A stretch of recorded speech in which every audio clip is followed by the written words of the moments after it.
Lunch box ನಿಮ್ಮ ಅಪ್ಪಾಜಿದ ಅಲ್ಲ ಅನ್ಸುತ್ತೆ. ನಿಮ್ಮ ಅಪ್ಪಾಜಿ ಯಾಕೆ ಬಿಟ್ಟು ಹೋಗ್ತಾನೆ, ತಗೊಂಡೋಗಿದ್ದಾನೆ ಅಪ್ಪಾಜಿ.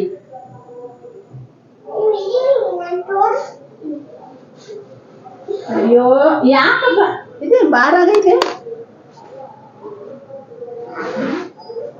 ಹೂ ಮಗನೇ, ಯಾಕಪ್ಪಾಜಿ ಲಂಚ್ ಬ್ಯಾಗ್ ಬಿಟ್ಟು ಹೋಗಿದ್ದಾನ? ಇರು ಫೋನ್ ಮಾಡ್ತೀನಿ. ನನ್ನ ಹತ್ರ ಏನು ಹೇಳಿಲ್ವಲ್ಲ.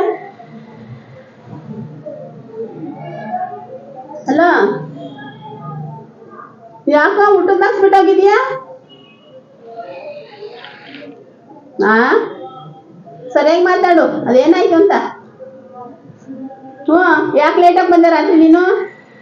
ಅದು ಬಂದಿರ್ತಾಳೆ, ನಿನ್ಗೇನು ಅನ್ನಬಾರ್ದಲ್ವಾ? ನಾನೇ ಕೇಳೋಣ ಅನ್ಕೊಂಡಿದ್ದೆ. ಸಿಗರೇಟ್ ಸೇರ್ಕೊಂಡ್ ಬಂದಿರ್ತೀಯ ಕಣೋ, ಸಿಗರೇಟ್ ಸೇರ್ಕೊಂಡ್ ಬಂದಿರ್ತೀಯ, ಅದಕ್ಕೆ ಅವಳು ಉಗ್ದಿರ್ತಾಳೆ ಮಕ್ಕಕ್ಕೆ. ಏನು ಅನ್ನಬಾರ್ದು ನಿನಗಲ್ವಾ? ಅವ್ರಿಗೆ ಹೇಳೋ ರೈಟ್ಸ್ ಐತೆ, ಹೇಳಿದ್ದಾರೆ. ಅವಳಾಗದಿ ಬಾಯಲ್ಲಿ ಹೇಳಿದಾಳೆ, ಗೊತ್ತಾಯ್ತಾ? ನಾನಾಗಿದ್ದರೆ ಪರ್ಕೆನೆ ತಗೊಂಡ್ತಿದ್ದೆ ನಿನಗೆ. ಬಾ ಸಾಯಂಕಾಲಕ್ಕೆ ಐತೆ, ಪರ್ಕೆ ಪೂಜೆ ಮಾಡ್ತೀನಿ ನಿನಗೆ. ಈ ವಯಸ್ಸಿಗೆ ನೀವು ಸಿಗರೇಟ್ ಸೇರ್ಕೊಂಬರ್ಬೇಕಲ್ವಾ? ಈಗ ಫೋನ್ ಬಾ, ಸಾಯಂಕಾಲ ಬಾ, ಮನೆಗೆ ಬಾ ಕೊಡ್ತೀನಿ.